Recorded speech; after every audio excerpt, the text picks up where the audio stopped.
Good afternoon, everyone. Welcome to today's webinar on how to resolve inconclusive predictions from defined approaches for skin sensitisation in OECD Guideline number 497. The agenda of today's webinar is shown on the slide. So first I'll introduce you to today's speakers, and then I'll briefly describe HSI's animal-free safety assessment collaboration before going over the background of defined approaches for skin sensitisation. Our speakers will then go through several case studies, and then I will make a few concluding remarks. There will be time for a question and answer session at the end. So please feel free to put your questions in the Q&A box at any point during the presentations. You can, of course, also use the chat box, but we won't be monitoring that. So anything that you want the speakers to answer, make sure you put it in the Q&A box. So today's speakers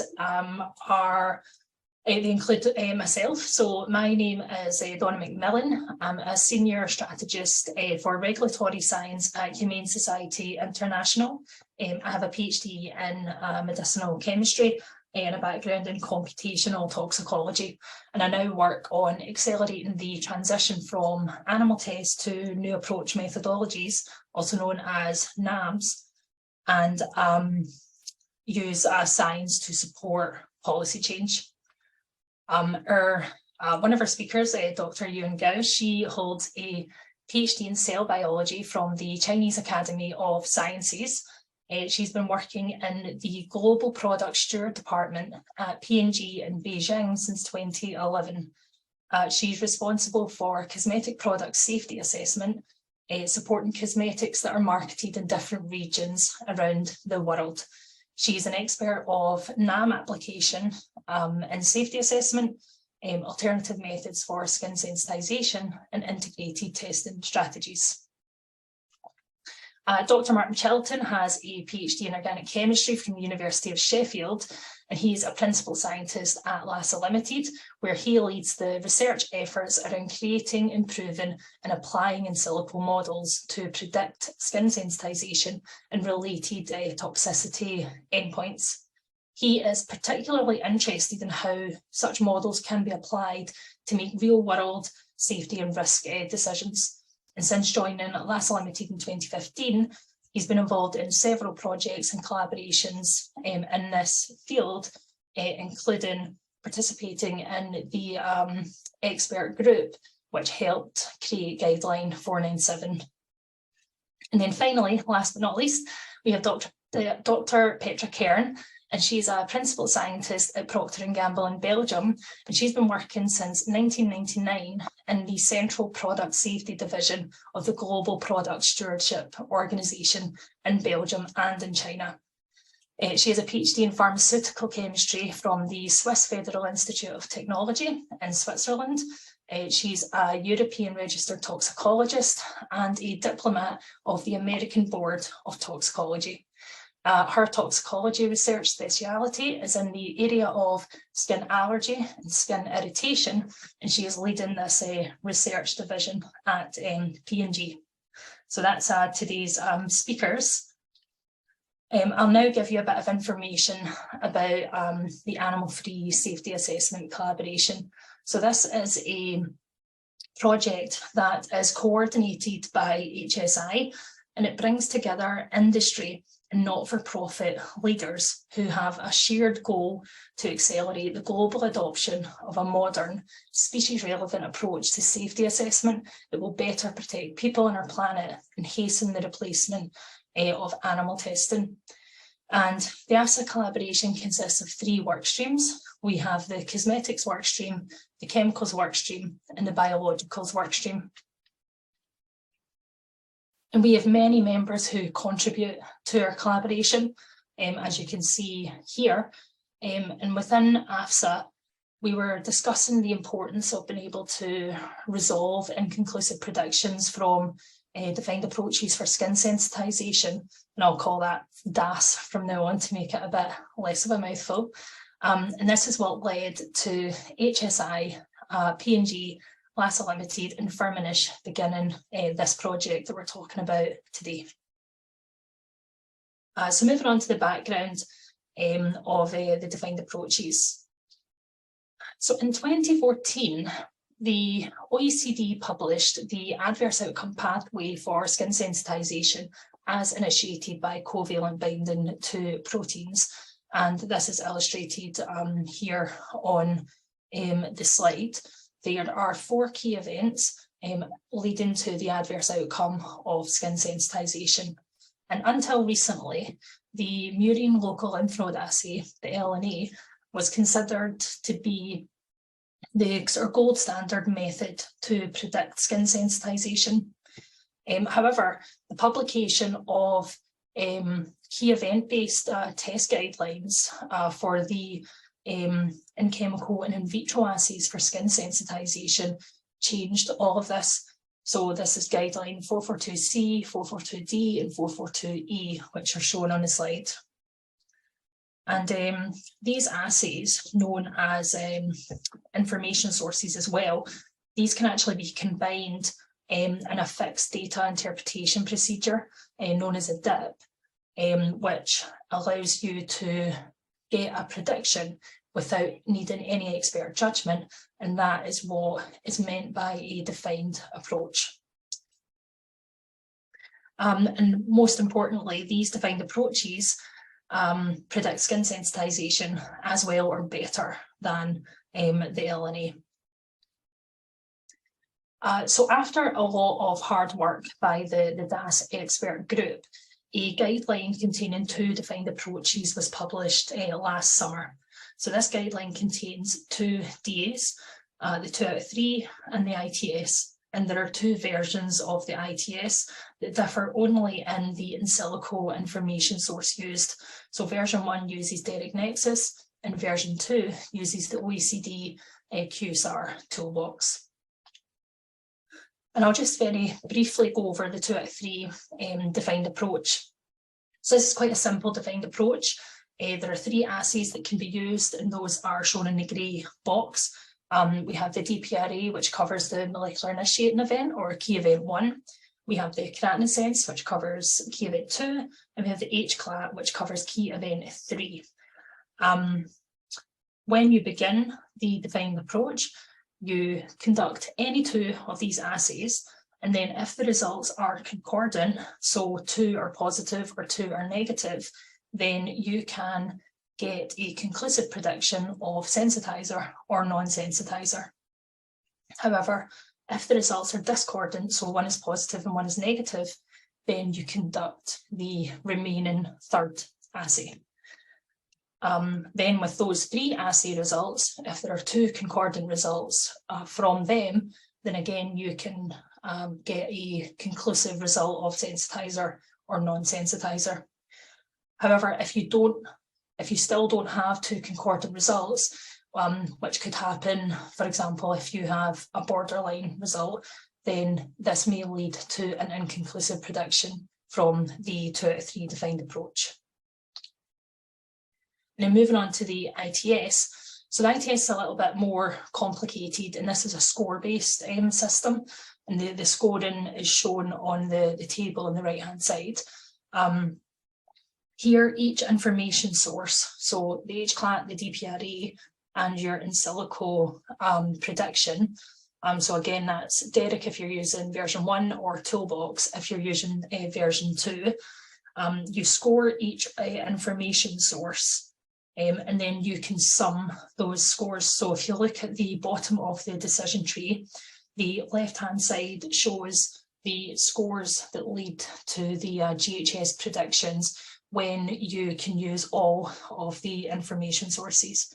And what is unique about the ITS defined approach is that you can often get a prediction even when 1 or more of the assays is out of domain or inapplicable. Although there is also the possibility of an inconclusive prediction in this case. So what do we mean when we talk about inconclusive predictions from defined approaches? So any limitations of assays that are used as information sources as defined in their respective test guideline, or any applicability domain restrictions from an in silico prediction as defined by the model developer will be carried through to the defined approach. And this will mean that those results can't be used, so they're considered inconclusive. And in these cases, for in vitro assays, for the defined approaches we're talking about today, when you have a negative result in the H-CLAT assay and it's also got a high log P, that is considered inconclusive. Any borderline results from any three of the assays are considered inconclusive. And of course, anything outside the applicability domain of your in silico tool is deemed inconclusive. And of course, that's only applicable for the ITS because the 203 doesn't use an in silico information source. So, as I've said, this can lead to an inconclusive prediction from the defined approach, but in practice, these don't occur too much.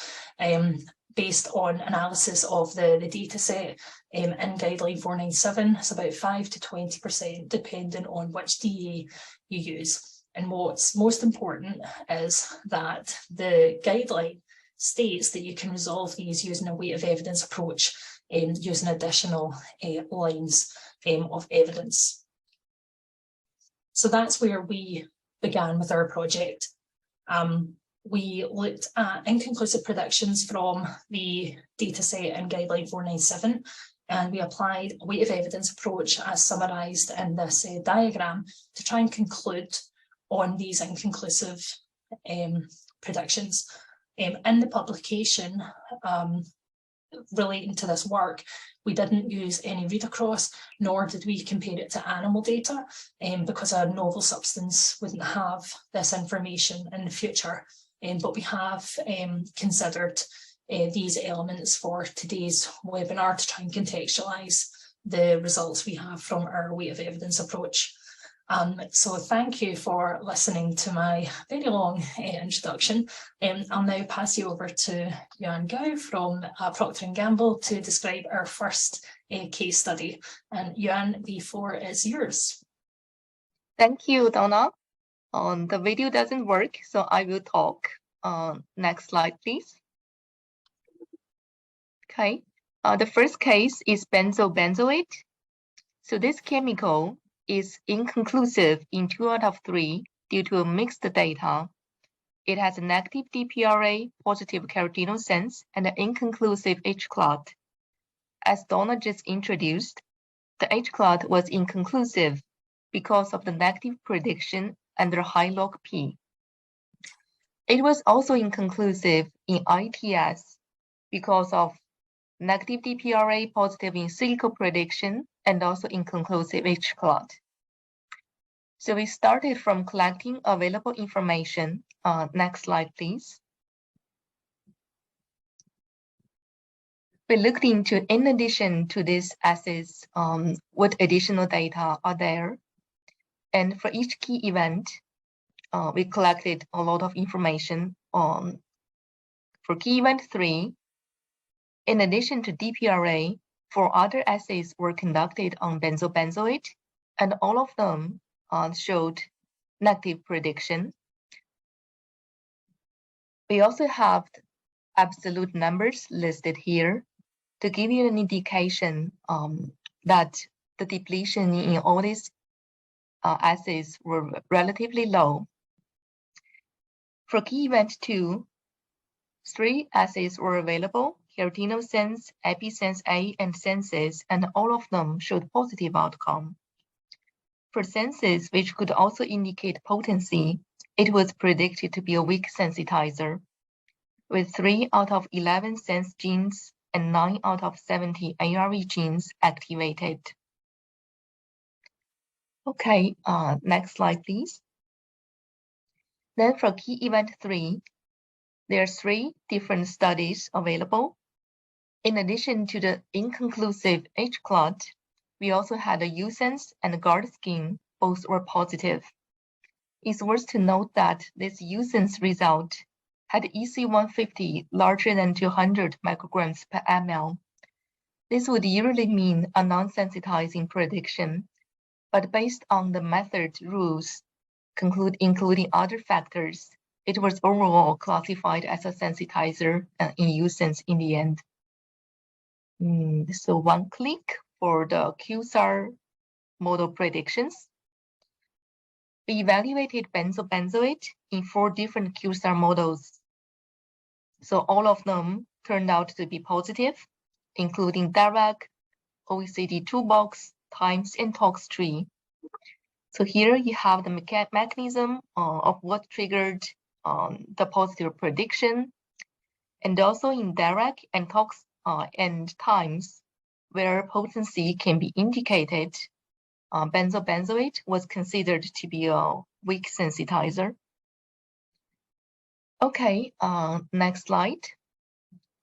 So this figure gives you an overview of different key event and QSAR predictions. So it is primarily positive prediction in each assay for key event 2, 3, and QSAR. So for benzoate, considering the overall weight of evidence, we would consider it a sensitizer. And because of the weak potency indication in the several assays, which I just talked about, so we consider it to be GHS1B, have a weak sensitizing potential. Okay, next slide. Then we also benchmarked with human potency to understand whether this weight of evidence prediction was accurate. Benzoate was human potency class 5, which is considered to be a non-sensitizer to human. It had 2 local lymph node studies with different EC3 values listed here. One of them you would interpret it as a weak sensitizer from the OECD DAS data set. Another study, a different one from ACA with a larger EC3, it would be a non-sensitizer. So we would say that benzoate is a very weak one. And in this in vitro assays, for the key event 2 or 3, we see the positive predictions. One reason could be that many of these models was built and validated benchmarking the local lymph node study.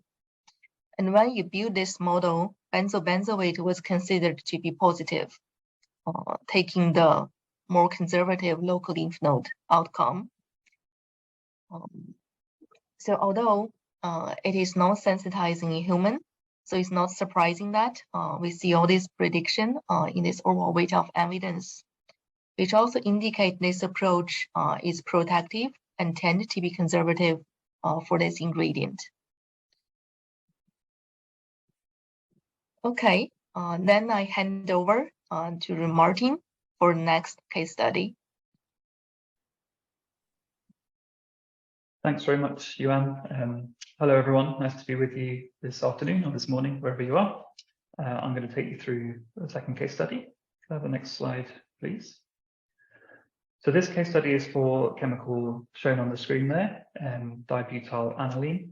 A little bit of information about the chemical there. It's used in the dye industry.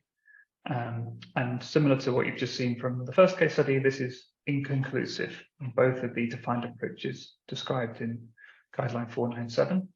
So there's negative DPRA data, there's negative keratinosense data, but it's actually in the borderline range, and there's an inconclusive H-flat result. Again, this is a negative result because the log P is quite high at 3.9.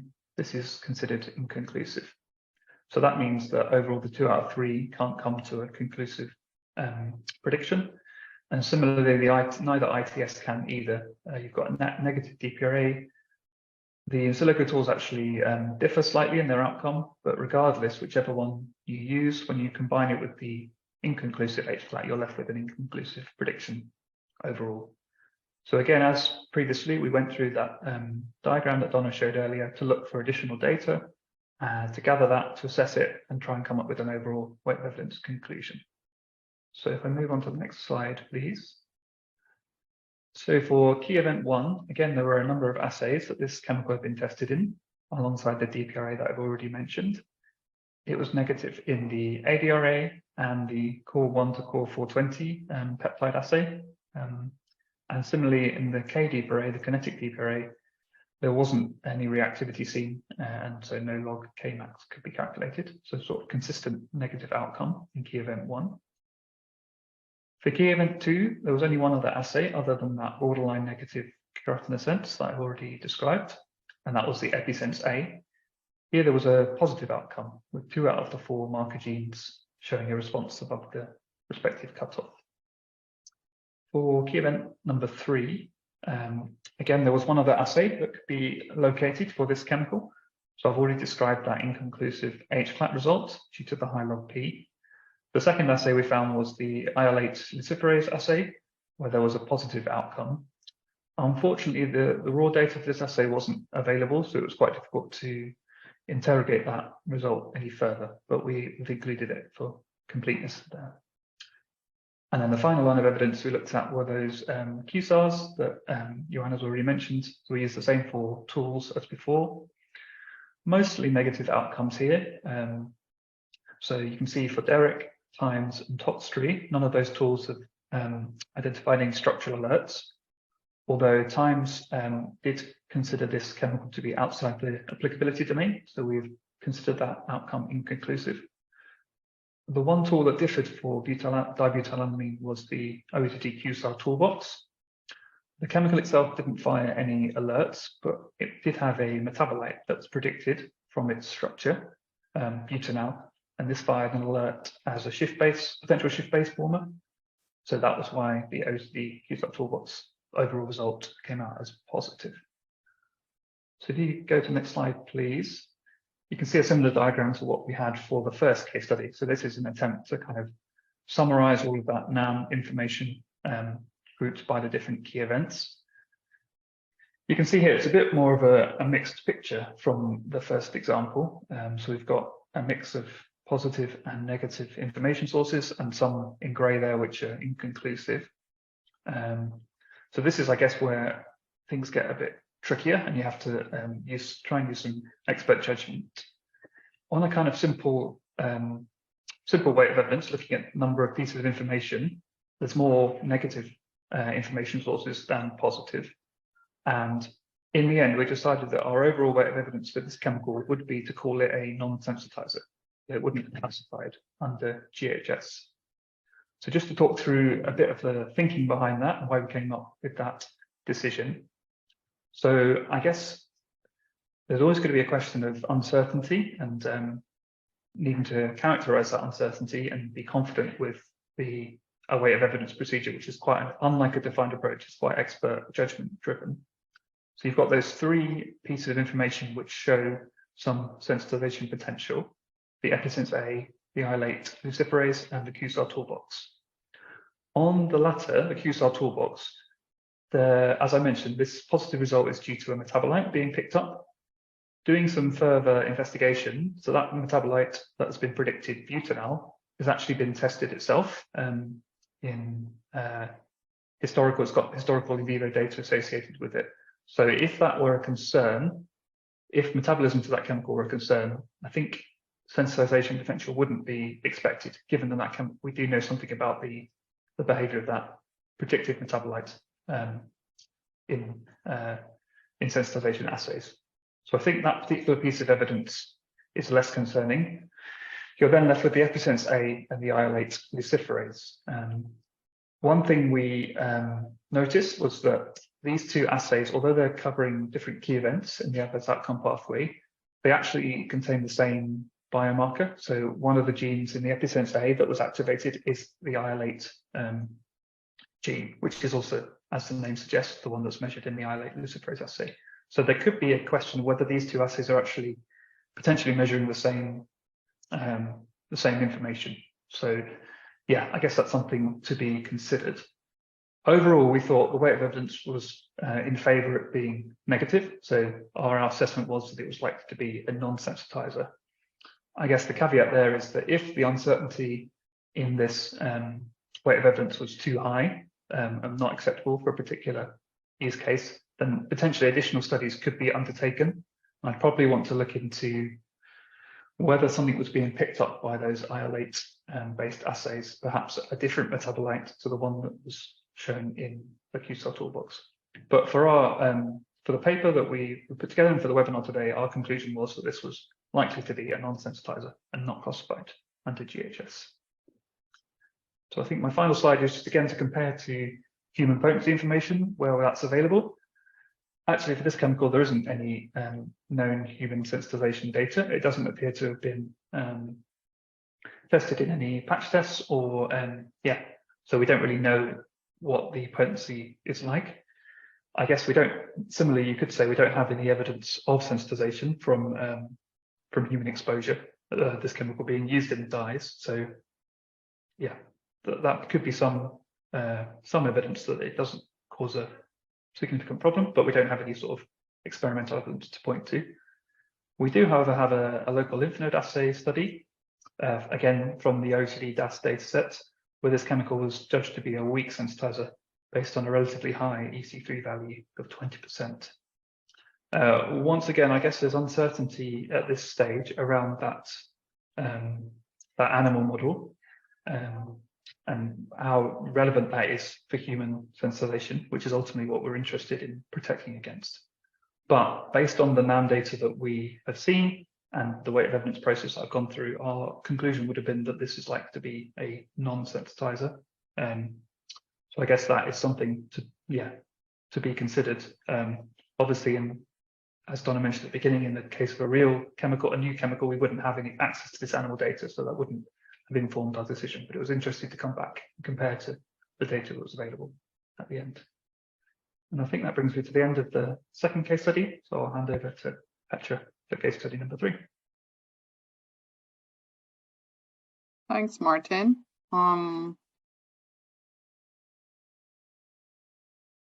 So we'll come to the last case study now. So we've looked at one other additional chemical. And as you've now learned, I mean, or what you might have realized is like, I mean, what we're trying is not rocket science. It's really trying to make use of the expertise the risk assessors might have and pulling all the information together. And a lot of it really goes into the detailed information of what we felt like it's important to really look at the underlying mechanisms and at the underlying data. So another last chemical we looked at was the α-Tocopherol, and that's equally, debatable or difficult, a bit more than the first case study we had. So we've put down here again for you the chemical structure. You see the log P is quite high, which is one of the reasons that this tocopherol or vitamin E is predicted as inconclusive in the OECD Guideline 497. Again, it had negative DPRA results, so key event 1, positive key event 2 data from the keratinocins, and the inconclusive the H-clot data are negative because of, or considered inconclusive because of the high log P. And the same happened as what we saw before in the N-Dibutylaniline, and the ITS also was inconclusive due to the negative DPRA, the variable in silico results, which combined with the inclusive H-clot results. Again, as I said, as the others said before, in the next slide, we've started to look at the data on all data which are available for that material on the key event 1 and 2. The reactivity assays throughout the whole range, being ADRA, DPRA, and the kinetic DPRA either predicted negative or no Kmax was calculated for the kinetic one, which means it's not reactive and cannot be classified. We also had some data from a peptide reactivity, peroxide peptide reactivity assay, which kind of trying to activate the chemicals using hydrogen peroxide and horseradish peroxidase. And even in the presence of this activation system, there was hardly any depletion seen. So key event 1 was clearly negative for that material. When you look at the key event 2, the data are quite mixed again, with the positive keratinocins data, the negative EpiSense A, with really none of the markers being above the cutoff. And then this was an example where we started to have data from the various genomic assays. So we had census data, which were really positive in this case here, and they had a moderate sensitization potency with some of the census genes and a number of the ARE genes activated at a concentration already at about 10%. So that's the picture of the first two key events. And if we go to the third key event and then the Q-sub models afterwards. So again, the key event 3, the H-flat data were considered inconclusive, but being negative, but keeping in mind that the log P was really lipophilic at 9.4. The U-sense data are looking also, looking at the EC150 for activation of the cell surface markers is negative. And here for the first time, we had some data from the GARD skin assay and was clearly positive, a positive result. So this is the first example where we can have found additional information from that assay for this chemical. When looking at just the chemical from a structural point of view alone and looking at some of the models, the predictive models to look at structural alerts or predicting Q-sub models, we saw negative direct nexus, and also the tox tree. So tox tree didn't fire any alerts towards that chemical. The OECD toolbox was kind of positive, but it was kind of considered out of the mechanistic domain, and it was really not firing any alerts for parents of metabolites, so not indicating any reactivity. And the positive prediction in the toolbox was really coming from read across to other molecules. But as it was considered out of the mechanistic domain, we don't really know how to deal with a positive prediction. The same for the times prediction is negative. Again, no alerts fired for either, no reactivity alerts for the parent or the metabolites, but the parent was considered out of the total domain of the model. So we also, we're taking these predictions and with a grain of salt. So now we're looking again at combining all of that information, and to make it a bit easier to summarize it, we put it again in our graphical model. And here for the first time, as you said, I mean, as we said before, we have like a quite negative green prediction for key event 1. We have a more red one, positive predictions for a couple of the assays from the key event 2.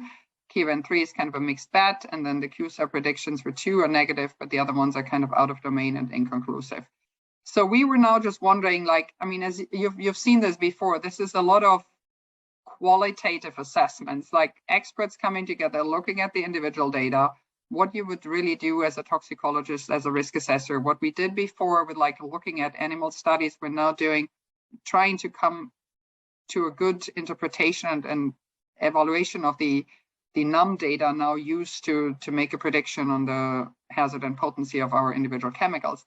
So what we felt would be nice is like, if you just all take your phones up, whoever has it sitting around, and maybe just join us at Slido and kind of look at what you see here on the screen. Keep in mind what you've heard before from the previous speakers, and maybe kind of just take a screenshot, and you'll get to a voting and kind of give us our opinion, what you feel, where what your prediction would be for this tocopherol. So we'll just wait a minute and see whether what changes. So we just wanted to make it a bit interactive and see where we would be if you kind of had to make a decision based on that one. So we keep getting a few polls in a little bit, and kind of keeps moving up and down, like with majority predicting maybe a weak sensitizer. There's quite a bit of, so there's some people thinking it shouldn't be classified, and there's still a few people thinking that they're unsure. Given the result, nobody seems to make it. Petra. Sorry? It's quite a mixed bag of responses. Yes, quite a mixed bag of responses, exactly. So we'll just wait a few more seconds. Yeah, see if anyone else wants to take part.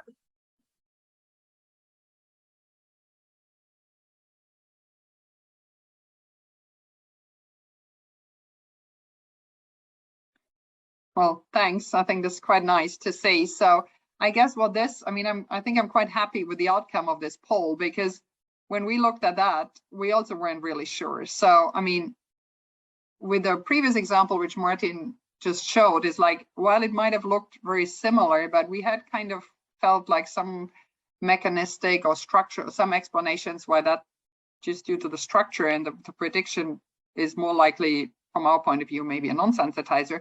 Here, we're not quite sure. We have data which are kind of going all over the place. So we have a little bit of, some mixed data, and we feel like just looking at that we cannot really exclude a sensitization potential. We have these data from the structure which are just out of the domain, and we don't really know how to interpret them.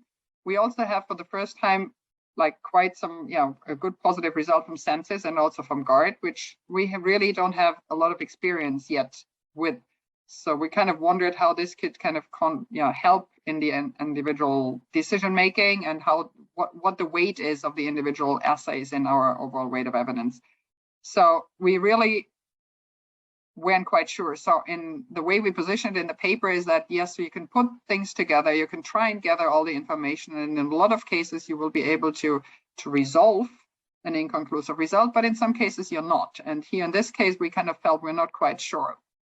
So what would we do in these cases? So does it make sense to run additional NUM studies? Is that really something which could help? Well, as Jan also pointed out, a lot of the studies addressing the individual key events are based on the same training set. So we'll have to explore a little bit on like how does it help, or what is the weight of the individual NUMs contributing to an overall assessment? Should they be combined, and should we look at other defined approaches? So there are other ways out there of combining the assays in defined approaches to maybe set a real point of departure. We've been trying, when you do it so far, we've been trying to do it qualitatively, but maybe some of the defined approaches help to really differentiate the NUM data in a bit more granular fashion to differentiate maybe weak from strong sensitization potential. I already talked about the weight of the individual NUMs. And then, of course, what we would do, or any toxicologist would do, if you don't have sufficient information from the individual assays, you would look at, what do we know from chemicals which have similar structures? What do we know from real analogs, structural analogs, and how can we include read across and information, and how can we use that in our final decision making? For the purpose of this paper here in our analysis, we have not included that, just to keep it simple. It was a bit out of scope, but that would probably be the next step people would go if you can't really make a decision. And as I said already, we need to explore still how all the toxicogenomic data fit into the overall weight of evidence. So last but not least, then kind of taking tocopherol and looking at what it is really, what is the human potency of the tocopherol. So again, here we have if you just look at all the human data, it's vitamin E, it's widely used. It's there's no indication from any human studies that this is a sensitizer, so it's a clearly non-sensitizer in any of the human data which are available. It's a clear non-sensitizer in some guinea pig studies which we found, but it has some moderate sensitization potential, or weak to moderate sensitization potential, or moderate in an LNNA from the OECD DUST data set. So it's a bit of a mixed bag, but overall looking also towards more non-sensitizer than sensitizer. So this is, looking at this now, I would probably tend to go to a non-sensitizer, but overall we're not quite sure. So I think what we wanted to outline is really that, yes, we can use additional data. How do we do that is still a case-by-case situation. And what we need to do going forward is then a little bit like, how can this be a little bit streamlined? How can we kind of do that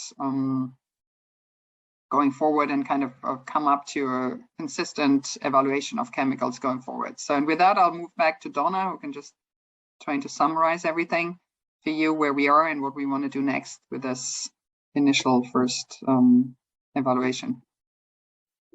Thank you. Donna, over to you. Thank you, Petra. Marta, I'm unable to start my video. I don't know if you're able to start it, otherwise I'll just not have video. So I will move on to some concluding remarks.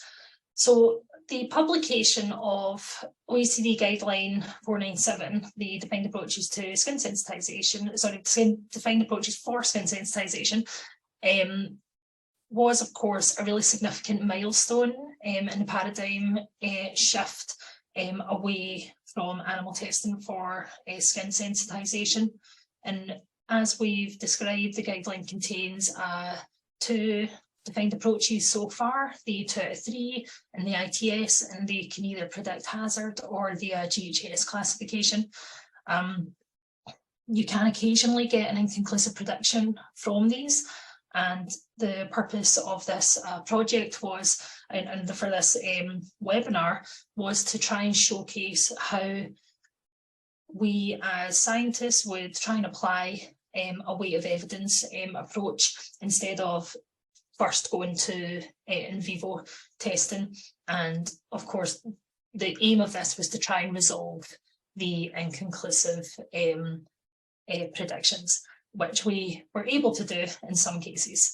So there have been 3 case studies described today: benzyl benzoate, N-Dibutylaniline, and α-Tocopherol. And as mentioned before, our publication didn't consider animal data because novel substances would lack this. But to benchmark today, and to provide a bit of context, we assessed it against the human and animal data that we could find for these case studies. So it's we've shown that a weight of evidence approach is typically protective of human health, which is of course good. But as Petra was saying, it would be really nice to maybe have a more streamlined approach to applying a weight of evidence in the future. So moving on to more future work, it's really beneficial to have a lot more examples of a weight of evidence approach being applied to these inconclusive predictions, including those that are using new data that's been generated, so new NAM data, or those that employ read across in order to support the classification. We also think that there really needs to be a full and frank conversation around the uncertainty that's acceptable for any given prediction. Of course, it seems that in vivo results are often taken as taken at face value, whereas in vitro results are often scrutinised much more than what's seen for in vivo. And this is for predictions as well as during the validation process. And of course, there are similar but different elements that contribute to uncertainty for each of these types of assays. And the most important thing to remember is that there's always going to be an element of uncertainty when using a result from any assay, so both in vivo and in vitro. And I think that if more work is focused around expert review for these inconclusive predictions from defined approaches, this would also be really useful in helping understand more about uncertainty and confidence in a prediction.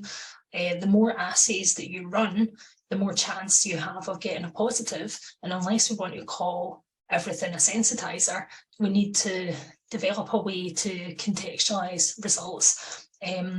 For example, when there are 1 or 2 positive results and many negative results, a lot of people err towards the ultra-conservative side of saying, we'll call it 1B, when actually it could be that those positive results are anomalous. So again, if we understand how to contextualize, then this will increase the confidence we have in applying weight of evidence or expert review to defined approach predictions.